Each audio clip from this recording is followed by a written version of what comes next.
SV news కు స్వాగతం. ముందుగా హెడ్లైన్స్. భారత్ గ్రీస్ బంధం బలోపేతం.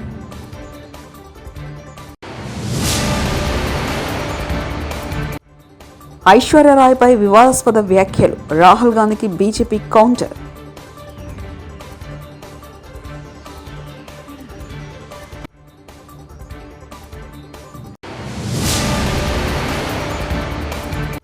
రేవంత్ వాస్తవాలు మాట్లాడితే బాగుంటుంది, మాజీ మంత్రి హితవు.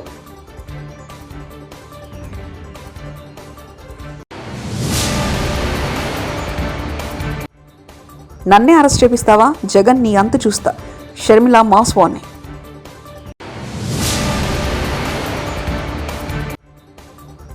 మంత్రి ధర్మాన ప్రసాద్ వ్యాఖ్యలు ఆందోళనకరం, పురంధేశ్వరి. ఆయుధ సంపత్తి తయారీ, అభివృద్ధి కోసం కలిసి పనిచేసేందుకు భారత్, గ్రీస్ దేశాలు అంగీకారానికి వచ్చాయి. గ్రీస్ ప్రధాని కిరియాకోస్ మిట్సోటకీస్ 2 రోజుల పర్యటన నిమిత్తం బుధవారం ఢిల్లీకి విచ్చేశారు. తొలుత రాజ్ఘట్లో మహాత్మా గాంధీకి ఆయన నివాళులర్పించారు. అనంతరం రాష్ట్రపతి భవన్లో ఆయనకు ఘనస్వాగతం లభించింది. తర్వాత ప్రధాని నరేంద్ర మోదీతో ఆయన ద్వైపాక్షిక చర్చలు జరిపారు. సాధ్యమైనంత త్వరగా వలసలపై ఇరు దేశాలు ఒప్పందం చేసుకోవాలని ఈ సమావేశంలో నిర్ణయించారు. ఉగ్రవాదంపై పోరులో ఇరు దేశాల ఆందోళనలు, ప్రాధాన్యతలు ఒకేలా ఉన్నాయని అనంతరం విడుదల చేసిన ఓ ప్రకటనలో ప్రధాని మోదీ తెలిపారు. అనేక ప్రాంతీయ, అంతర్జాతీయ అంశాలపై ఇద్దరూ చర్చలు జరిపామని, అన్ని వివాదాలు, ఉద్రిక్త చర్చలు, దౌత్య మార్గాల ద్వారా పరిష్కరించుకునేందుకు అంగీకారం కుదిరిందని వివరించారు. మోదీ గత ఏడాది ఆగస్టులో గ్రీస్లో పర్యటించినప్పటి నుంచి ఇరు దేశాల సంబంధాలు వ్యూహాత్మక భాగస్వామ్యం స్థాయికి చేరాయి. इससे किसान और पशु दोनों को तो लाभ होगा ही, खेत की मिट्टी के स्वाद का भी बेहतर लाभ होगा. अमूल ने बनासकांठा में जो गोबर गैस प्लांट लगाया है वो इसी दिशा में एक बड़ा कदम है. బాలీవుడ్ నటి ఐశ్వర్యరాయ్ బచ్చన్ను ఉద్దేశించి కాంగ్రెస్ అగ్రనేత రాహుల్ గాంధీ చేసిన వ్యాఖ్యలపై బీజేపీ బుధవారం మండిపడింది. ఐశ్వర్యపై కించపరిచే వ్యాఖ్యలు చేసి రాహుల్ మరింత దిగజారిపోయారని ఆరోపించింది. స్వయం కృషితో ఎదిగిన మహిళల పట్ల రాహుల్ భయంకరమైన స్వభావాన్ని కలిగి ఉన్నారంటూ విమర్శలు గుప్పించింది. సీన్లోకి కర్ణాటక సీఎం సిద్ధరామయ్యను కూడా తీసుకొచ్చి చురకలంటించింది. ఇదే సమయంలో ప్రముఖ గాయని సోనా మహాపాత్ర కూడా రాహుల్పై మండిపడింది. రాజకీయ లబ్ధి కోసం పొలిటీషియన్స్ మహిళల్ని కించపరచడం కరెక్ట్ కాదని సూచిస్తూ ఐశ్వర్యకు మద్దతు తెలిపింది. సీఎం హోదాలో రేవంత్ రెడ్డి వాస్తవాలు మాట్లాడితే బాగుంటుందని మాజీ మంత్రి శ్రీనివాస్ గౌడ్ హితవు పలికారు. గురువారం మీడియాతో మాట్లాడుతూ కేసీఆర్ పాలనలో వలసలు ఆగాయన్నారు. గతంలో ముంబైకి బస్సులు వేయాలని ధర్నాలు చేసేవారని, తమ 10 ఏళ్లలో ముంబైకి బస్సులు కావాలని ధర్నా చేయలేదని చెప్పుకొచ్చారు. పాలమూరు అభివృద్ధిపై మాట్లాడితే బాగుంటుందన్నారు. అభివృద్ధి జరగలేదని చెప్పడం విడ్డూరమన్నారు. కల్వకుర్తి లిఫ్ట్ పథకంలో నీళ్లు ఇవ్వలేదా, ఆత్మసాక్షిగా చెప్పండి అని ప్రశ్నించారు. కేసీఆర్ ఒక్క ఓటమిపై ఇన్ని అభాండాలా అంటూ మండిపడ్డారు. కేసీఆర్ పాలమూరు ఎంపీగా ఉన్నారు గనకే తెలంగాణ ఏర్పడిందన్నారు. తెలంగాణ వాదాన్ని కప్పుపుచ్చుకునేందుకు శిలాఫలకాలు వేశారన్నారు. తెలంగాణ వచ్చినందుకే రేవంత్ సీఎం అయ్యారని తెలిపారు. జిల్లా నుంచి సీఎం అయినందుకు జిల్లా అభివృద్ధిపై దృష్టి పెట్టాలని సూచించారు. సంతోషం. అదేవిధంగా మహబూబ్నగర్ గురించి కూడా, మహబూబ్నగర్ జిల్లా, మరి మహబూబ్నగర్ తెలంగాణ వచ్చిన తర్వాత బాగుపడ్డదా లేదా అనే దాని మీద మాట్లాడి ఏదైనా జరగనివి పెండింగ్లో ఉన్నాయి పట్టించుకొని ఆ అంశాలు మాట్లాడితే దానికి కూడా ఒక అర్థం ఉంటుంది. కానీ అసలు ఏం జరగలేదు అన్నట్లు మాట్లాడడం మాత్రం, మరి మీరు ఆవుదాల నుండి మాట్లాడడం, ఏం జరగలేదని చెప్పడం, మీరు ఆ జిల్లా బిడ్డగా ఉండి మరి ఆనాడు ఆంధ్రప్రదేశ్ ప్రభుత్వంలో మేలు జరిగిందా, తెలంగాణ వచ్చిన తర్వాత మేలు జరిగిందా? చంద్రబాబు నాయుడు గారు దత్తత తీసుకున్నప్పుడే బాబునాడు బాగుండేనా? 10 సంవత్సరాల తెలంగాణలో బాగైందా? ఏనాడైనా ఈ పెండింగ్ ప్రాజెక్టులు, కల్వకుర్తి లిఫ్ట్ ఇరిగేషన్ అని పేరుకు మాత్రమే కానీ కల్వకుర్తి వరకు కూడా నీళ్ళు రానటువంటి పరిస్థితి, 6.5 లక్షల ఎకరాలకు నీళ్లు అందించిన వాటా వాస్తవమా కాదా? ఏం జరగలేదా? కాంగ్రెస్, తెలుగుదేశం పార్టీలు ఉన్నప్పుడు కేవలం శిలాఫలకాలకు మాత్రమే పరిమితమయ్యేది. ఒకరు శిలాఫలకాలు వేస్తే చెట్లు పెడితే మళ్ళీ వచ్చి ఇంకోరు శిలాఫలకాలు చెట్లు పెట్టాలంతే. ఎక్కడ వేసిన గొంగడి అక్కడనే ఉంది తప్ప నీళ్ళు ఇచ్చిన సందర్భాలు ఎక్కడివి? కల్వకుర్తి లిఫ్ట్ ఇరిగేషన్ ద్వారా కల్వకుర్తి వరకు నీళ్ళు రాలేదా?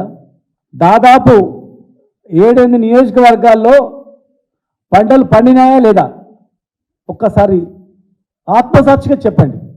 కేసీఆర్ హాయంలోనే వలసలు బందైనాయి, కేసీఆర్ వలస వచ్చిందని మాట్లాడింది కదా. మరి సోనియా గాంధీ గారు మొన్న రాజస్థాన్ నుంచి ఎంపీగా ఎన్నికైంది. మరి ఆమె ఎక్కడి నుంచి ఎక్కడ పోయింది? రాహుల్ గాంధీ గారు అమేథీలో ఓడిపోతే కేరళ నుంచి ఎన్నికైంది. మరి వలసల గురించి మాట్లాడము, వారసత్వం గురించి మాట్లాడడం, ఇక కేసీఆర్ని అంటే అయిపోతుంది ఏదైనా అనొచ్చు అనే విధంగా మాట్లాడమని మాత్రం ఓడిపోయినంత మాత్రాన ఒక ఓటమితో ఎన్ని అభాండాలు వేసినా నమ్ముతారని చెప్పి ఎన్నో మాటలు చెప్పి అధికారంలోకి వచ్చిన ఏ మాట్లాడినా సరిపోతుందని చెప్పడం మాత్రం భావ్యం కాదు. అది కేసీఆర్ గారు వచ్చిన తర్వాతనే వలసలు బంద్ అయినాయి. కేసీఆర్ గారు వచ్చిన తర్వాతనే తెలంగాణ వచ్చింది. మహబూబ్నగర్ జిల్లా ఘనత ఏంటంటే కేసీఆర్ అక్కడ మహబూబ్నగర్ ఎంపీగా ఉన్నందుకే తెలంగాణ వచ్చింది. ఒకవేళ కేసీఆర్ గారే మహబూబ్నగర్ ఎంపీగా రాకుంటే, మహబూబ్నగర్ ఎంపీగా గెలవకుంటే తెలంగాణ వచ్చేది కాదు. తెలంగాణ రావడానికి కారణం ఆయన అక్కడ వచ్చినందుకు, వలసలు బంద్ కావడానికి కారణం కేసీఆర్ గారి పరిపాలన ఉన్నందుకు. తెలంగాణ వాదాన్ని కప్పిపుచ్చడానికి గత ఆంధ్రప్రదేశ్ ప్రభుత్వంలో మాటకు దత్తత తీసుకున్నామని చెప్పి మోసం చేసి శిలాపలకాలకు పరిమితం చేసింది తప్ప అభివృద్ధి చేయలేదు. రీడిజైనింగ్ చేసి లక్షల ఎకరాలకు నిలిచింది కేసీఆర్ గారు. ఇక కేసీఆర్ గారిని తిట్టడం బంద్ చేయండి దయచేసి. మెగా డిఎస్సి ప్రకటించాలనే డిమాండ్తో ఏపీ కాంగ్రెస్ పిలుపునిచ్చిన చెలో సెక్రటరియట్ కార్యక్రమం ఉద్రిక్తతకు దారితీసింది. విజయవాడలోని ఆంధ్రరత్న భవన్ నుంచి పార్టీ నేతలు కార్యకర్తలతో కలిసి ఏపీపీసీసీ అధ్యక్షురాలు వైఎస్ షర్మిల ర్యాలీగా సచివాలయానికి బయలుదేరారు. అమరావతి కరకట్టపై భారీగా మోహరించిన పోలీసులు తొలిక కార్యకర్తలు నాయకులను బలవంతంగా వాహనాల్లోకి తరలించారు. షర్మిలను చుట్టుముట్టి బలవంతంగా అరెస్ట్ చేసి వాహనం ఎక్కించారు. ఈ క్రమంలో కార్యకర్తలు పోలీసులకు మధ్య తోపులాట జరగడంతో ఉద్రిక్త వాతావరణం నెలకొంది.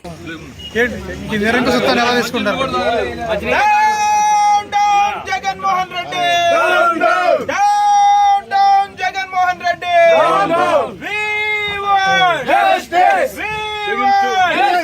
పోలీసుల దౌర్జన్యం. ఆయన ఆత్మ శోభిస్తూనే ఉంటది, అమ్మ కూడా బాధపడతారు. ఈరోజు రాజశేఖర రెడ్డి బిడ్డ పోరాటం చేస్తుందంటే ఎందుకోసం చేస్తుంది? ఆంధ్ర రాష్ట్రంలో బిడ్డలకు ఉద్యోగాలు రావట్లేదని పోరాటం చేస్తే కనీసం సెక్రటేరియట్లో రిప్రజెంటేషన్ ఇవ్వడానికి కూడా ఈరోజు హక్కు లేదు, మాట్లాడడానికి స్వేచ్ఛ లేదు, జర్నలిస్ట్ రాయాలన్నా కొట్లాడాలన్నా స్వేచ్ఛ లేదు. ఈరోజు కనీసం సెక్రటేరియట్లో రిప్రజెంటేషన్ తీసుకోవడానికి ముఖ్యమంత్రి లేడు, హోంమంత్రులు లేరు, డిప్యూటీ చీఫ్ మినిస్టర్లు లేరు, మంత్రులు లేరు, కనీసం సీఎస్ కూడా లేరంట. ఇక వీళ్ళకి ఏం చేతనైంది? పరిపాలన చేతనైందా? వీళ్ళకి స్పెషల్ స్టేటస్ తేవడం చేతనైందా? పోలవరం ప్రాజెక్టు పూర్తి చేయడం చేతనైందా? విశాఖ స్టీల్ ప్రైవేటైజ్ అయిపోతుంటే దాన్ని ఆపడం చేతనైతుందా? క్యాపిటల్ సిటీ కట్టడం చేతనైతుందా? కనీసం మెట్రో అన్నా చేయడం చేతనైందా? రైతులు ఆత్మహత్యలు చేసుకుంటున్నారు, అప్పుల పాలైపోతున్నారు, కనీసం పంట బీమా ఇవ్వడం కూడా చేత కాలేదు. బిడ్డలు ఆత్మహత్యలు చేసుకుంటున్నారు, ఉద్యోగాలు లేవు, నోటిఫికేషన్లు ఇవ్వడం కూడా చేత కాలేదు.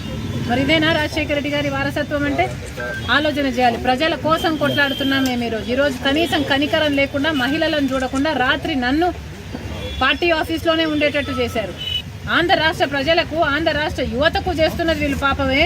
ముఖ్యంగా ప్రతిపక్షాలు, జర్నలిస్టులు ఇంతగా కొట్లాడుతున్నా కూడా కొట్లాడు కనీసం వీళ్ళ చిత్తశుద్ధిని కూడా ఈరోజు గౌరవించకుండా ఈరోజు ఇట్లా గాయపరిచి 2,30,000 ఉద్యోగాలు ఇస్తామని చెప్పి ఇయ్యలేదు, జాబ్ క్యాలెండర్ ఇస్తామని చెప్పి ఇయ్యలేదు, 23,000 మెగా డిఎస్సీ అని చెప్పి ఈరోజు దగా డిఎస్సీ 6,000 ఇచ్చారు. అది కూడా 26 రోజులు టైం ఉండగా ఇచ్చారు.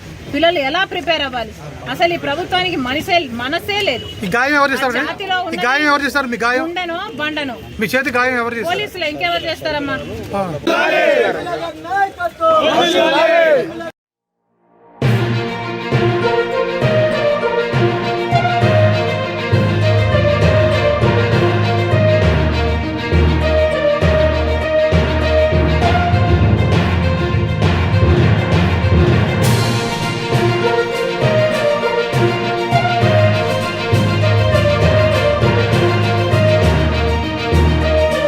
తిరుపతి లోక్సభ ఎన్నికల్లో అక్రమంగా గెలిచినట్టే మరోసారి అడ్డదారుల్లో ఓట్లు పొందేలా వైకాపా కుట్రలు చేస్తుందని సమాచారం ఉందని భాజపా రాష్ట్ర అధ్యక్షురాలు పురంధేశ్వరి తెలిపారు.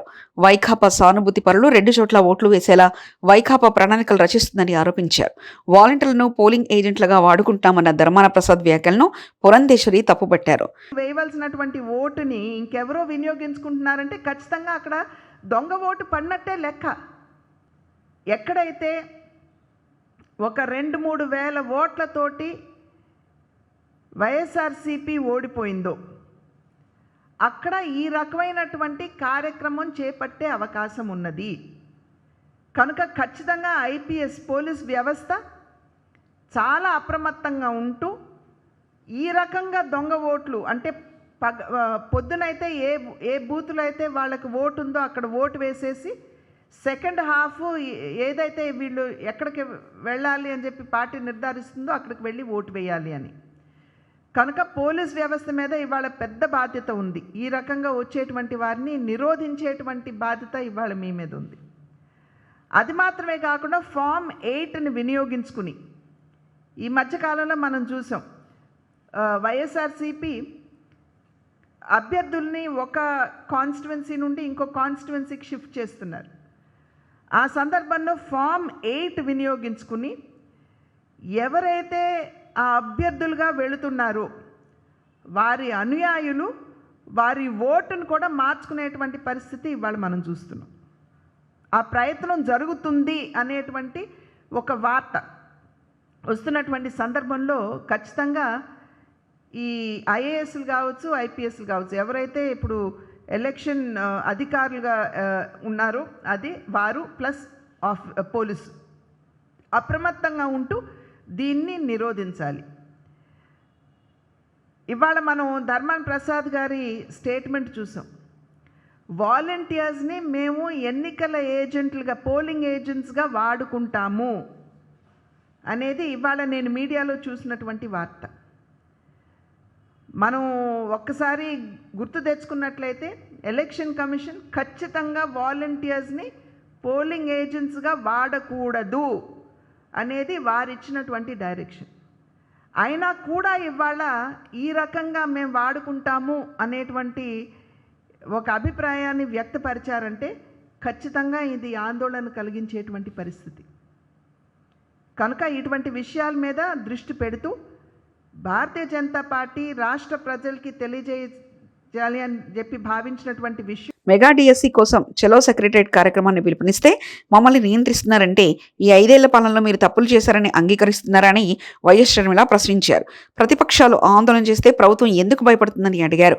ఏపీలో కర్ఫ్యూ వాతావరణం సృష్టిస్తున్నారని మండిపడ్డారు. లేకుండా 10,000, 12,000 రూపాయలకు చిన్న చిన్న ఉద్యోగాలు చేసుకుంటూ బతుకుతున్నారు.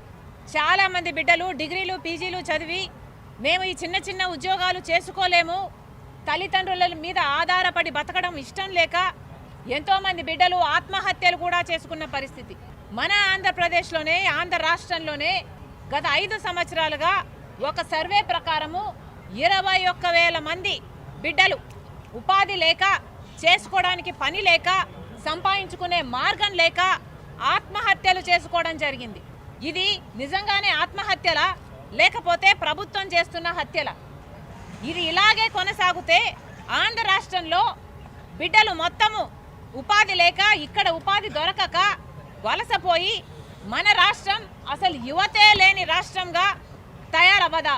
మొత్తం 2,30,000 ఉద్యోగాలను మేము భర్తీ చేస్తాము అని అధికారంలోకి వచ్చాడు జగనన్న గారు. మరి అలా అధికారంలోకి వచ్చి ఈరోజు 2,30,000 ఉద్యోగాలకు మీరు జాబ్ నోటిఫికేషన్స్ ఇవ్వాల్సి ఉండగా మీరు ఎన్ని జాబ్ నోటిఫికేషన్లు ఇచ్చారు? ఎంతమందికి ఉద్యోగాలు కల్పించారు? దాదాపు 30,000 ఉద్యోగాలు డిఎస్సి నోటిఫికేషన్లు మీరు ఇవ్వగలిగి, ఒక మెగా డిఎస్సి ఇవ్వగలిగి కూడా మీరు ఇవ్వకపోగా 6,000తో ఒక దగా డిఎస్సి ఇచ్చారు.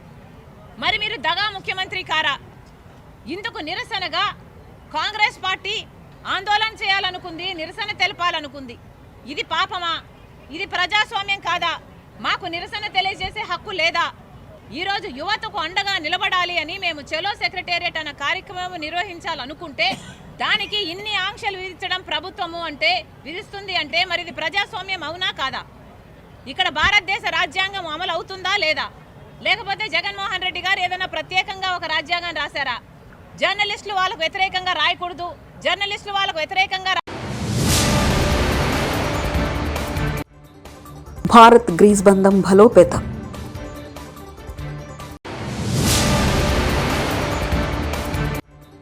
ఐశ్వర్యరాయ్పై వివాదాస్పద వ్యాఖ్యలు, రాహుల్ గాంధీకి బీజేపీ కౌంటర్.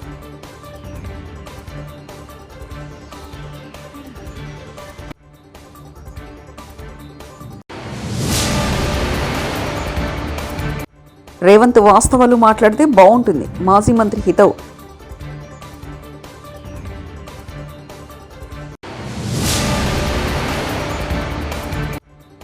నన్నే అరెస్ట్ చేపిస్తావా? జగన్ నీ అంతు చూస్తా. Sharmila mass warning.